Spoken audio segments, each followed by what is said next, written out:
Hello, welcome to my bedroom floor. My name is Dags. I'm doing a ramble video tonight because I feel kinda under the weather. It's either I'm coming down with something again because my siblings are always sick, and so I catch their viruses, or I just got really tuckered out from the recent trip that I took. And right after the trip, I had to go to work for 2 days, which isn't a lot, but it was my first time working in almost a year, and my social battery was just pissed. Okay, we move. So, anyways, no one cares about that. I'm not saying that in a sad boy way. It's just like, actually, no. This is proving a point. This is proving a point. Okay, because I'm gonna talk to you about something that I myself sort of learned about recently, and I was watching this one video of a certain creator on YouTube who I follow. I really love her content. I love the things she talks about. I love the way she explains things. I love the way she edits her videos. I love it. I love it. And if you're not familiar with her, her name is Anna Howard, as in Anna Howard. I don't know. And recently I was watching a video of hers. It's a pretty recent video, so you can go check it out. You should check it out. I forgot the exact title, but I believe it was something like convenience culture is killing our creativity. Something like that. And she was just talking about that. And at the very start, she was addressing the fact that in a previous video of hers, people were complaining about how long her intro was. They were saying, like, can someone make a timestamp for when she actually talks about the topic that she said she was going to talk about. And she was basically saying that it made her kind of realize that people have sort of been seeing artists or creators as machines in a way. They want everything to be instant, and I know that sounds like a boomer thing, like, oh, kids these days, they want everything handed to them on a silver platter. But okay, for some context, I am a die-hard AI hater. I will never, like, okay, so I'm going off on a little bit of I'm taking a little side trip. I don't know what the word is, but I'm trying to write a book. Keyword try. I'm trying to write a book, and so I've been sort of dipping my toes in the writer community, specifically on YouTube and TikTok, which I know isn't the best place to find good good fellow artists, but it's also it still is. It still helps. And a lot of, one of the main things that people sort of fight about is whether or not you can use AI in your writing. And my first thought was like, what do you mean, can I use AI in my writing? Like, that's not, why would you use AI in your writing? That takes away the writing part of your writing. Like, and basically people were trying to justify that by saying, oh, it just helps me deepen my characters. It just helps me with structuring my plot line. It helps me with world building and all of that stuff. And on the surface level, it's like, okay, fine, understandable. Like, those are pretty tedious things to take care of, to work on. But then I was really thinking about it, and I was like, this shit, like, if you cannot write the world that you want for your book, if you can't even imagine it, then, bro, why are you a writer? Like, I'm sorry, but why are you a writer? Because writers are people who can bring their thoughts and ideas to life. The reason that they're so revered is because, that's a talent, that's a skill, being able to describe things so intricately, so creatively, and so beautifully, to the point that you can transport your readers and immerse them in the world that you created. Like, you get to play God for a little bit as a writer. And all I'm saying is that I feel like if you don't have those skills, then it's either you cannot be a writer or you can't be a writer yet, okay? Because it's one thing to not have those skills down. It's one thing to not be super talented in that way, because no one's born like super talented, super amazing. But the difference is that when people have a desire to become a writer, when someone wants to be able to call themselves a writer, then they should be, in my opinion, in my humble opinion, they should be willing to put in the work to get them to that level of, expertise and stuff like that. So when you say, oh, I just can't write this part, so I'll make AI do it, it's like, I'm sorry, I don't want to be a hater. I do, but I don't know. I'm trying to be nice. I'm trying to make this a safe space. But if you're an AI supporter, I don't trust you. Like, I wouldn't touch you with a 10-foot long pole. No offense, but yeah. Anyways, going back to the video that I was talking about, Anna Howard was basically tackling that whole issue of how people are just forgetting how to become creative. Not necessarily forgetting, but abandoning those small little challenges that they encounter in life. Like, for example, okay, something I could never wrap my head around is why people use ChatGPT to search things up when there's literally Google. Like, I'm sorry, but bro, like,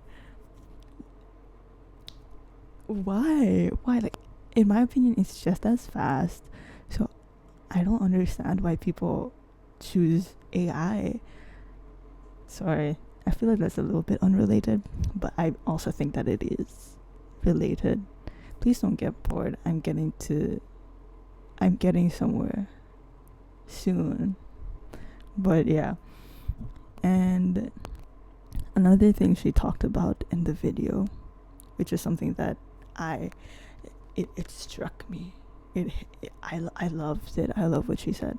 And it's this one line that she presented, and it's basically, okay, I don't remember it word for word again, like, I'm sorry, but she said, it's not that you don't dream of labor. Oh, no. Wait, scratch that. Rewind. She said, I dream of labor that is mine.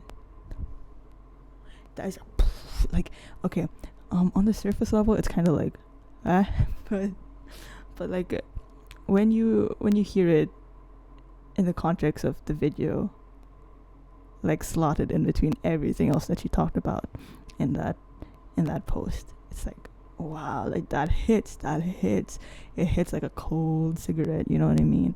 I don't smoke anymore though. Yeah, I dream of labor that is mine. And the way I interpret that is, okay, I'm sorry, but she explained it way better. But am I, like, personally, based on my own experiences, my own struggles, and all of that stuff, as an artist, I really do dream of labor that is mine. Now, here's the thing. I know this sounds corny at this point, but it is capitalism. It's all rooted in capitalism. All of these problems, capitalism. And I will give you an example. Let's say, for example, you took up crocheting, or maybe you already crochet. You like doing it for fun. You like doing it to relax. And when it's someone's birthday, then it's fun to hand make them a little gift. But then every time someone finds out that you crochet, one of the first things they say is, oh, you should sell these. Oh, you should start a business. Oh, you should take commissions. And it's all like, they say it with good intentions. Like, I completely understand that. And I have found myself giving those same suggestions to artists.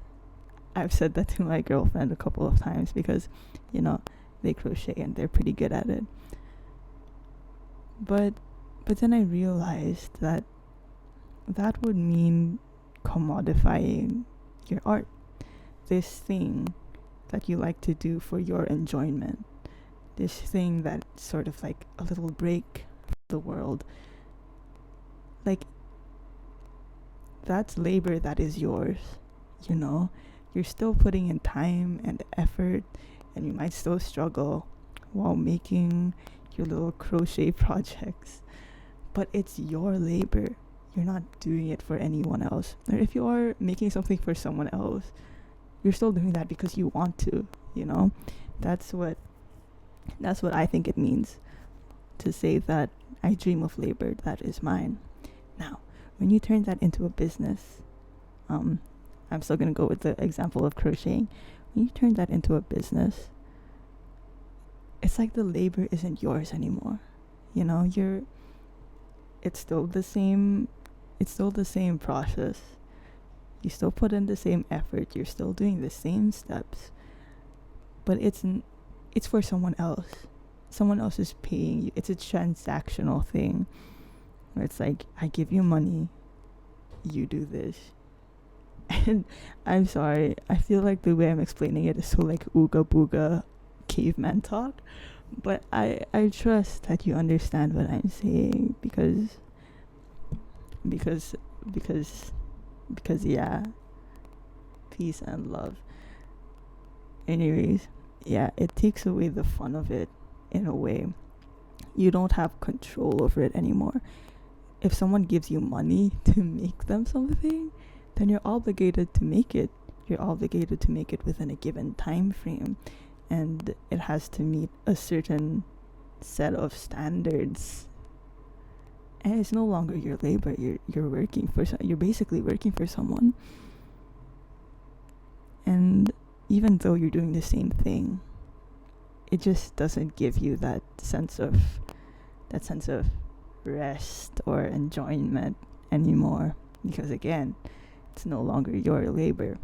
And that can extend to all forms of art. The commodification of art in general, that is the result of capitalism. And I know you're tired of hearing me say the word capitalism, but I will keep saying it. So if you have a problem with that, then skill issue. So yeah. And here's the thing, with the way that's in the pause, I need to like stretch my tongue. Sorry, I just realized how weird that looked. I'm sorry. Please don't leave. Please. Anyways, given the state of the world right now and the direction that society is heading, this isn't something that could be erased. The commodification of art, turning craft into product, it's not something that can be erased anymore. It's not something that we can stop or end. But the thing is, there are still ways to combat it, to rebel against this, against the machine, which is capitalism and feudal societies and all of that stuff. And I just wanted to say that the best way to rebel is to take the long way. Do you know what I mean? Like, listen. The world nowadays is very fast-paced, and we see that with the rise of AI and more technology that's being created and distributed and sold for the sole purpose of making life easier.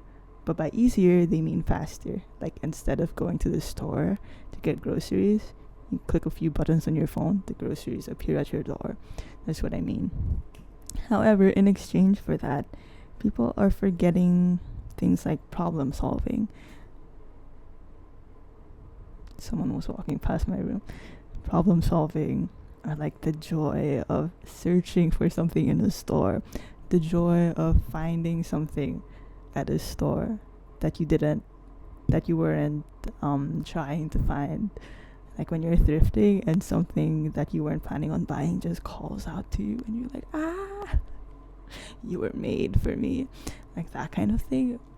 We're sacrificing those for convenience because, again, digging through racks and racks of clothing, it takes more time and effort compared to ordering something online. Where was I? I was going somewhere, and then I went in a circle, and then now I don't know where I was going. It's okay, we move. Oh, sorry. I think it's because I'm not wearing my glasses. Give me a second. But yeah, convenience culture is killing. It is indeed killing our creativity. And again, the way to combat it is to love the journey. I'm sorry, it sounds really, really corny. It's cheesy. I get it. However, there's something so human about being able to enjoy taking a walk instead of using a car. There's something so human in enjoying the process of making your own coffee instead of buying one at some mainstream cafe. There's something so human in, let me think, writing in general, but specifically writing an entire piece without the assistance of AI.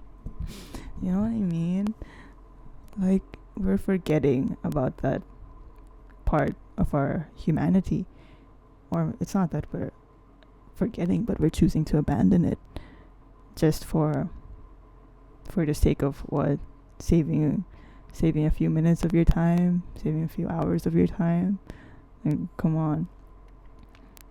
And again, it is really important to have labor that is yours, because I don't think that anyone would seriously feel happy or even content if they lived a life where they didn't have to do anything ever, or where they weren't doing anything at all. Like, no commitments, no hobbies, no nothing. I don't think anyone would be happy living that way. But at the same time, no one's exactly happy working under a capitalistic society.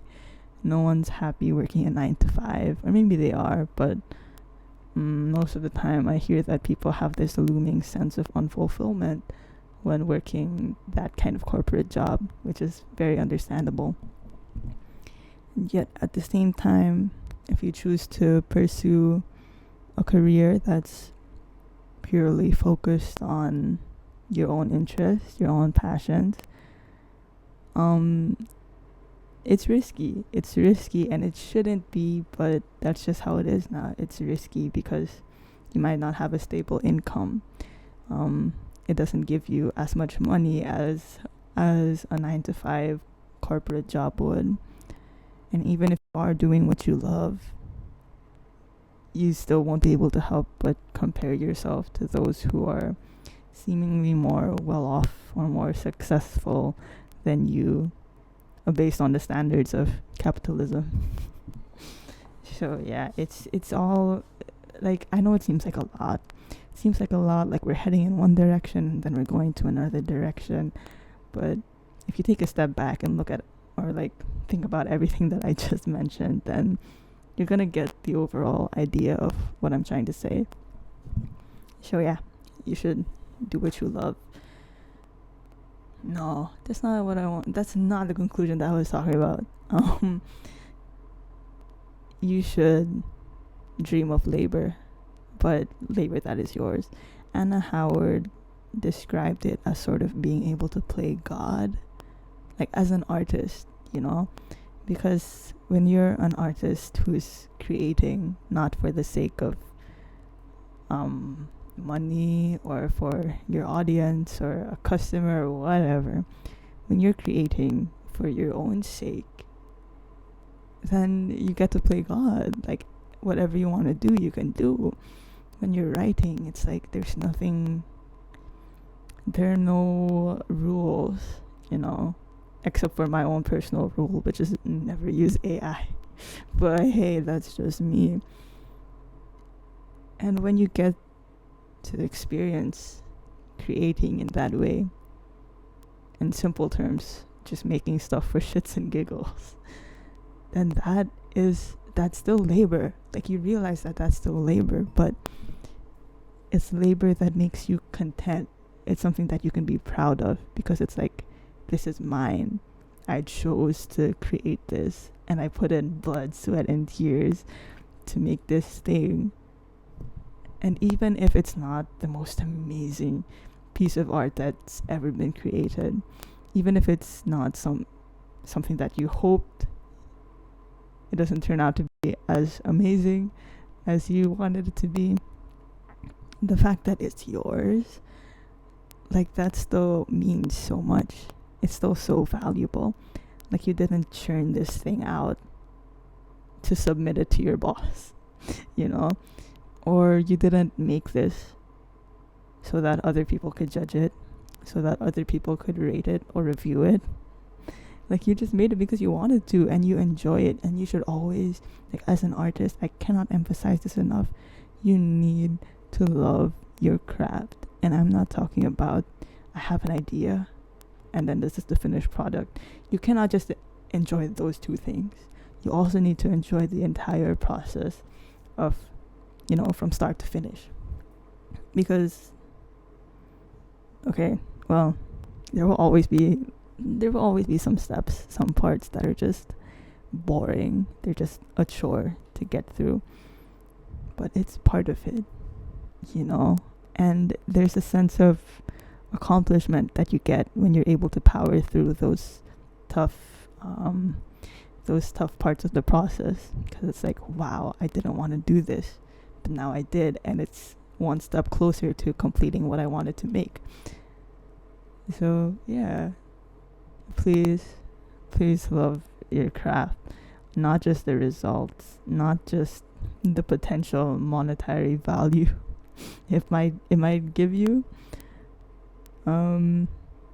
Yeah, I got monetized a little while back, and I was honestly a bit worried that I would start falling into that little pipeline where I'm basically selling my content. Like,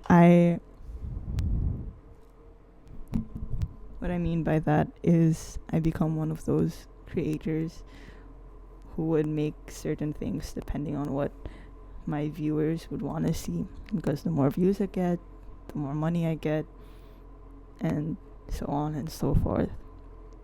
And I won't lie, I was considering doing that. That I think that might be one of the reasons why I sort of stepped on the brakes a little bit when it came to making ramble videos, and started making ASMR videos more often, because those are the ones that would get more views. But I realized that I was sort of betraying myself, because when I first made this channel, I would always say, like, I'm just making this for shits and giggles. Like, I'm making this for myself because I want to make it. And when I realized that I was sort of straying from that kind of mindset, I was like, fuck. Like, whoa, let me get my shit together. So yeah, now I'm making a ramble video again, and it might not be what you want to see, but it's what I wanted to make, and you're just gonna have to deal with that. And don't worry though, I'm still gonna make ASMR videos and stuff, of course. I posted a story recently on my Instagram where I kind of hard launched my new job, which is a barista. Like, relax, I haven't become a corporate slave just yet. And someone replied to it like, will we still be able to expect videos from you? And first of all, that's a little bit insane to say to someone you don't know at all. Like, it's a little bit insensitive. I took no offense to it, honestly. I found it kind of sweet. I found it kind of funny. But yeah. And yes, you will still be getting videos from me. Like, relax. my priorities are not in the right order. School and creating things, they're always gonna fight for second place, but first place will always be my girlfriend. So yeah, speaking of which, I haven't seen them in like over a week, and I feel like I'm getting withdrawal symptoms. Like maybe I feel under the weather because I miss my girlfriend. Non-lesbians wouldn't be able to understand that, and if you think you do, you don't. I'm kidding, all in good fun. But yeah, I think that's all from me for tonight. Just remember to love the journey. Fuck, that sounds so cheesy. It's not a banger line like I dream of labor, that is mine. I dream of labor, that is mine. Ooh, I love that shit so much. Thank you, Miss Anna Howard, for that exceptional line. But yeah, that's all from me for tonight. Maybe I'll make an ASMR video later. I'm not sure. Depends on my mood. You know what I mean? But yeah. Anyways, goodbye. Be a good person. Make good art. Eat good food. I hope the people in your life are kind to you, and I hope that you are kind to the people in your life. Okay? Peace and love.